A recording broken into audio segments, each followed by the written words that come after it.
Welcome back to the reading of Genesis, starting with chapter 41 today. Joseph interprets Pharaoh's dream. After 2 whole years, Pharaoh dreamed that he was standing by the Nile, and there came up out of the Nile 7 sleek and fat cows, and they grazed in the reed grass. Then 7 other cows, ugly and thin, came up out of the Nile after them, and stood by the other cows on the bank of the Nile. The ugly and thin cows ate up the 7 sleek and fat cows. And Pharaoh awoke. Then he fell asleep and dreamed a second time. 7 ears of grain, plump and good, were growing on one stalk. Then 7 ears, thin and blighted by the east wind, sprouted after them. The thin ears swallowed up the 7 plump and full ears. Pharaoh awoke, and it was a dream. In the morning his spirit was troubled. So he sent and called for all the magicians of Egypt and all its wise men. Pharaoh told them his dreams, but there was no one who could interpret them to Pharaoh.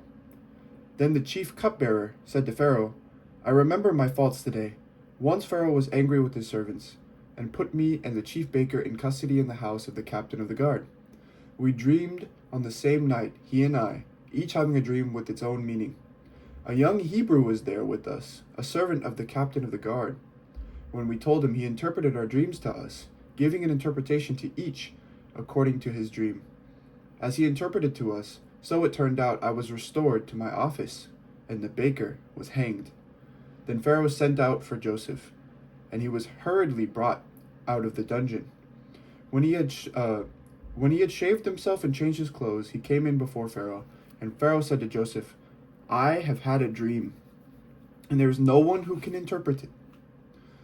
I have heard it said of you that when you hear a dream you can interpret it." Joseph answered Pharaoh, "It is not I. God will give Pharaoh a favorable answer." Then Pharaoh said to Joseph, "In my dream I was standing on the banks of the Nile, and 7 cows, fat and sleek, came up out of the Nile and fed in the reed grass. Then 7 other cows came up after them, poor, very ugly, and thin. Never had I seen such ugly ones in all the land of Egypt. The thin and ugly cows ate up the first 7 fat cows, but when they had eaten them, no one would have known that they had done so, for they were still as ugly as before. Then I awoke. I fell asleep a second time, and I saw in my dream 7 ears of grain, full and good, growing on one stalk, and 7 ears withered, thin and blighted by the east wind, sprouting after them. And the thin ears swallowed up the 7 good ears. But when I told it to the magicians, there was no one who could explain it to me." Then Joseph said to Pharaoh, "Pharaoh's dreams are one and the same. God has revealed to Pharaoh what he is about to do. The 7 good cows are 7 years, and the 7 good ears are 7 years. The dreams are one. The 7 lean and ugly cows that came up after them are 7 years, as are the 7 empty ears blighted by the east wind. They are 7 years of famine. It is as I told Pharaoh. God has shown to Pharaoh what he is about to do. There will come 7 years of great plenty throughout all the land of Egypt. After them there will arise 7 years of famine, and all the plenty will be forgotten in the land of Egypt. The famine will consume the land. The plenty will no longer be known in the land because of the famine that will follow, for it will be very grievous. And the doubling of Pharaoh's dream means that that thing is fixed by God, and God will shortly bring it about. Now therefore, let Pharaoh select a man who is discerning and wise, and set him over the land of Egypt. Let Pharaoh proceed to appoint overseers for the land, and take 1/5 of the produce of the land of Egypt during the 7 plenteous years. Let them gather all the food of these good years that are coming, and lay up grain under the authority of Pharaoh for food in the cities, and let them keep it. That food shall be a reserve for the land against the 7 years of famine that are to befall the land of Egypt, so that the land may not perish through the famine." The proposal pleased Pharaoh and all his servants.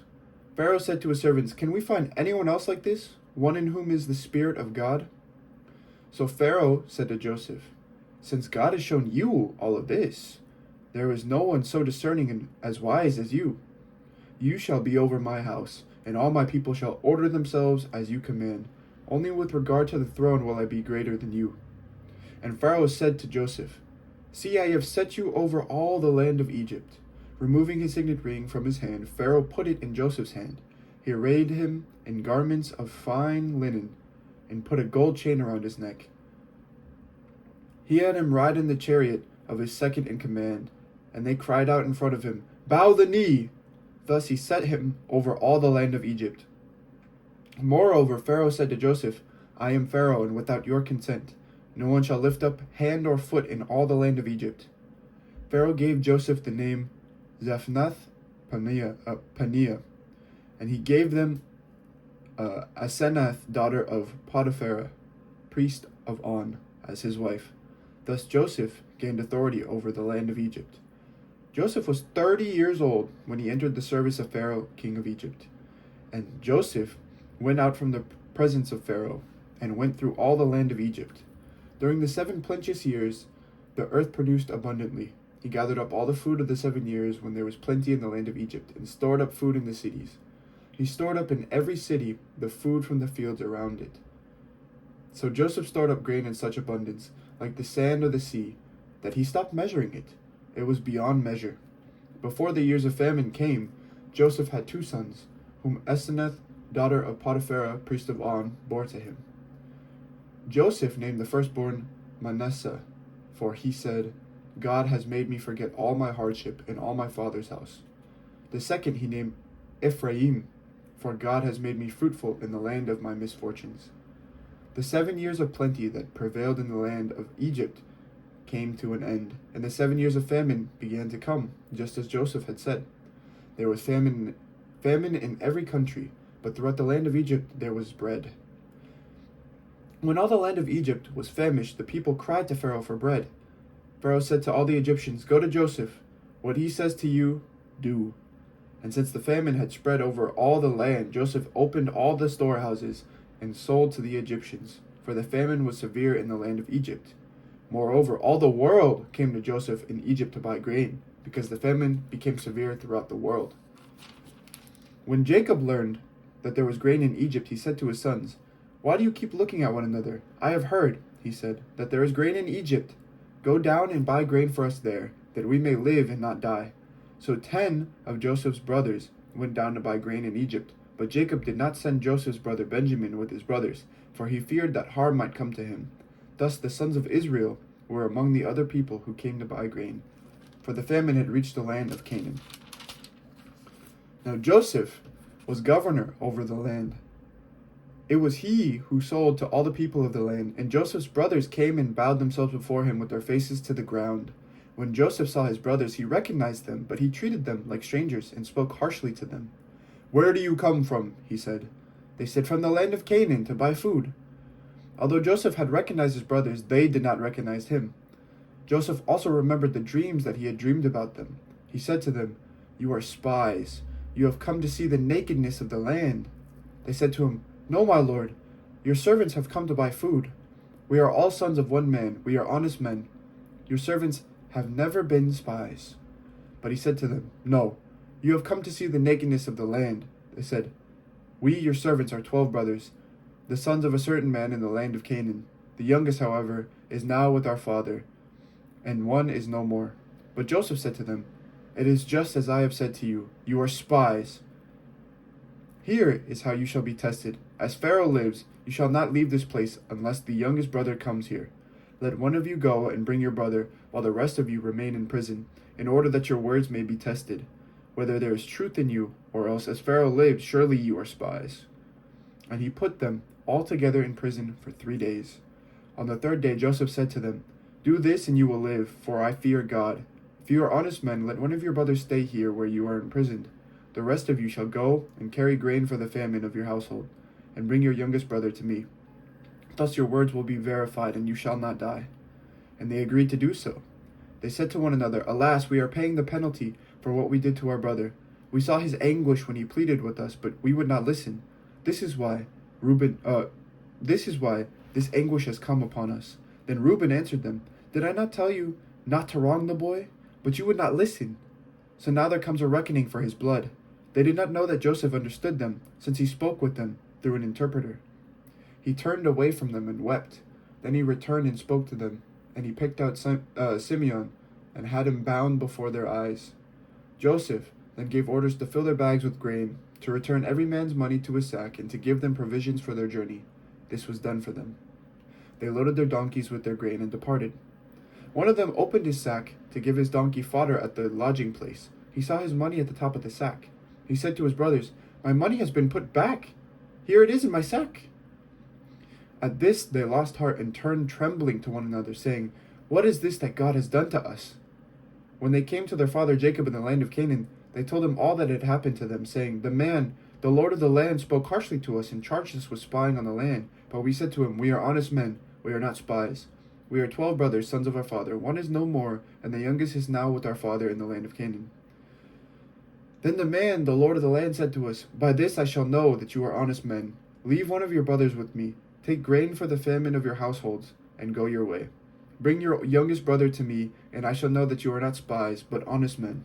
Then I will release your brother to you, and you may trade in the land.'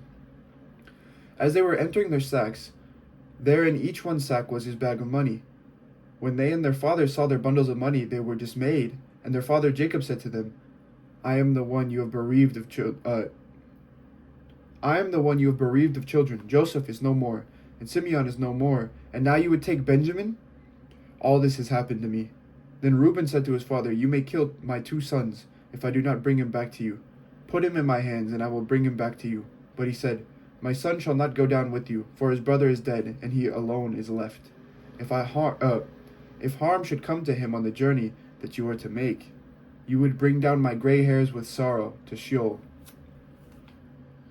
Now the famine was severe in the land, and when they had eaten up the grain that they had brought from Egypt, their father said to them, "Go again, buy us a little more food." But Judah said to him, "The man solemnly warned us, saying, 'You shall not see my face unless your brother is with you. If you will send our brother with us, we will go down and buy you food. But if you will not send him, we will not go down. For the man said to us, You shall not see my face unless your brother is with you.'"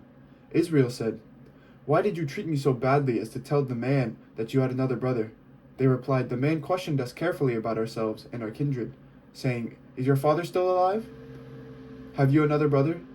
What we told him was in answer to these questions. Could we in any way know that he would say, 'Bring your brother down'?" Then Judah said to his father Israel, "Send the boy with me, and let us be on our way, so that we may live and not die. You and we, and also our little ones. I myself will be surety for him.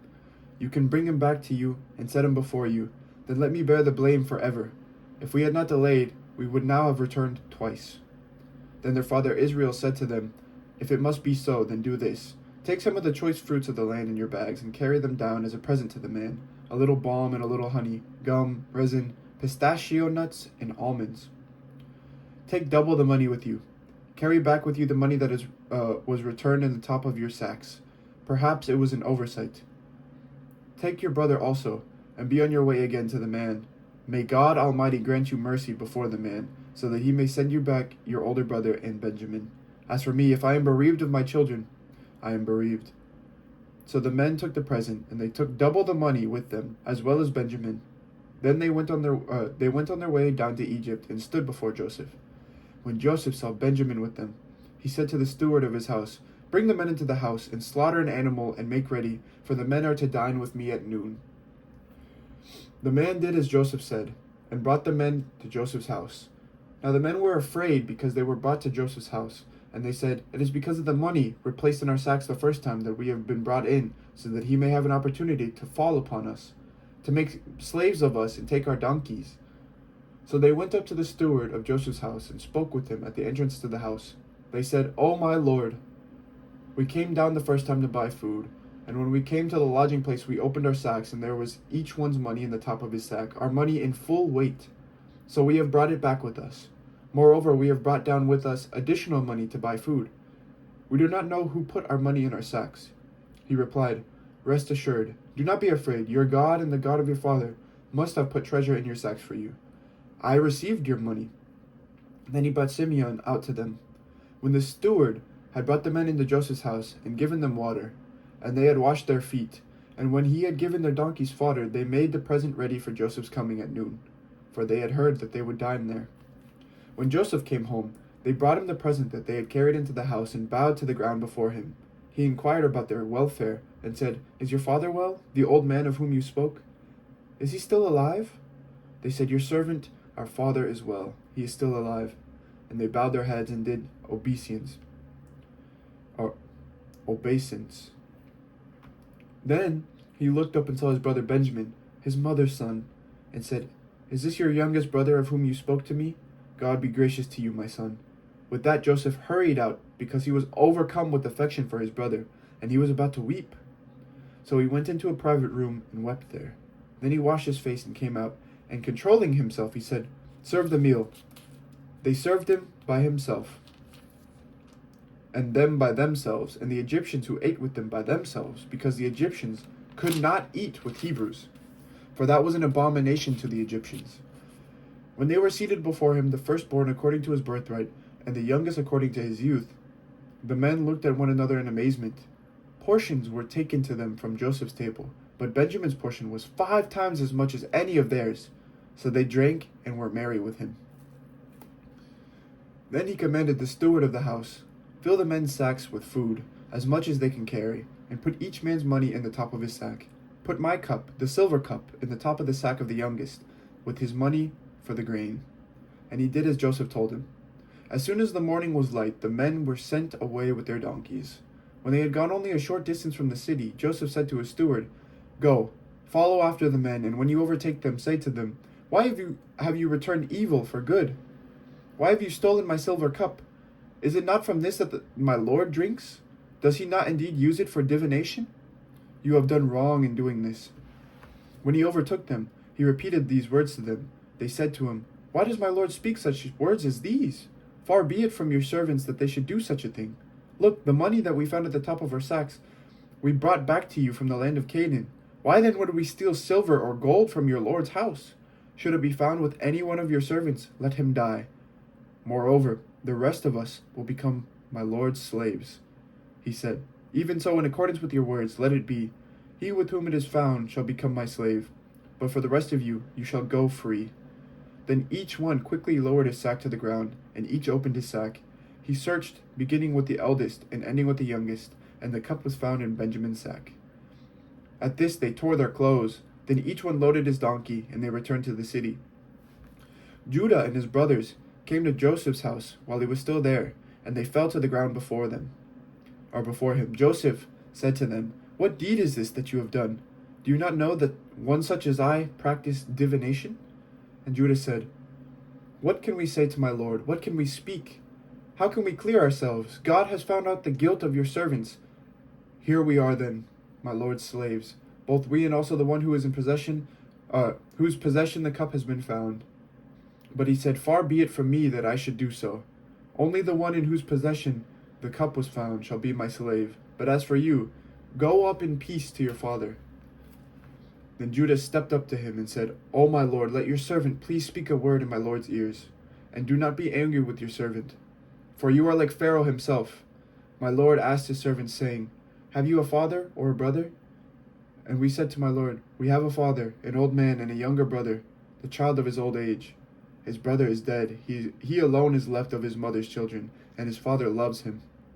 Then you said to your servants, "Bring him down to me, so that I may set my eyes on him." We said to my lord, "The boy cannot leave his father, for if he should leave his father would die." Then you said to your servants, "Unless your youngest brother comes down with you, you shall see my face no more." When we went back to your servant, my father, we told him the words of my lord. And when our father said, "Go again, buy us a little food," we said, "We cannot go down. Only if our youngest brother goes with us, we will go down." Wait, hold on, let me reread that again. "Only if our youngest brother goes with us will we go down, for we cannot see the man's face unless our youngest brother is with us." Then your servant, my father, said to us, "You know that my wife bore me 2 sons. One left me, and I said, 'Surely he has been torn to pieces, and I have never seen him since.'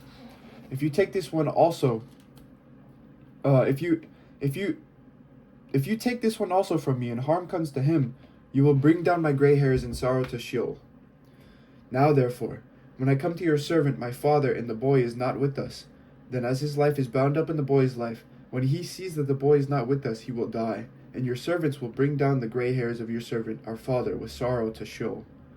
For your servant became surety for the boy to my father, saying, 'If I do not bring him back to you, then I will bear the blame in the sight of my father all my life.' Now therefore, please let your servant remain as a slave to my lord in place of the boy. and let the boy go back with his brothers. For how can I go back to my father if the boy is not with me? I fear to see the suffering that would come upon my father." Then Joseph could no longer control himself before all those who stood by him, and he cried out, "Send everyone away from me!" So no one stayed with him when Joseph made himself known to his brothers. And he wept so loudly that the Egyptians heard it, and the household of Pharaoh heard it. Joseph said to his brothers, "I am Joseph. Is my father still alive?" But his brothers could not answer him. So dismayed were they at his presence. Then Joseph said to his brothers, "Come closer to me." And they came closer.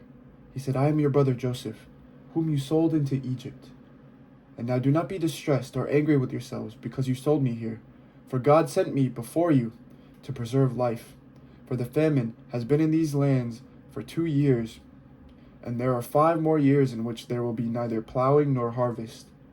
God sent me before you to preserve for you a remnant on earth, and to keep alive for you many survivors. So it was not you who sent me here, but God. He has made me a father to Pharaoh, and lord of all his house, and ruler over all the land of Egypt. Hurry, and go up to my father, and say to him, 'Thus says your son Joseph, God has made me lord over all of Egypt. Come down to me, do not delay. You shall settle in the land of Goshen, and you shall be near me, you and your children and your children's children, as well as your flocks, your herds, and all that you have. I will provide for you there, since there are 5 more years of famine to come, so that you and your household and all that you have will not come to poverty. And now your eyes and the eyes of my brother Benjamin see that it is my own mouth that speaks to you. You must tell my father how greatly I am honored in Egypt, and all that you have seen. Hurry, and bring my father down here."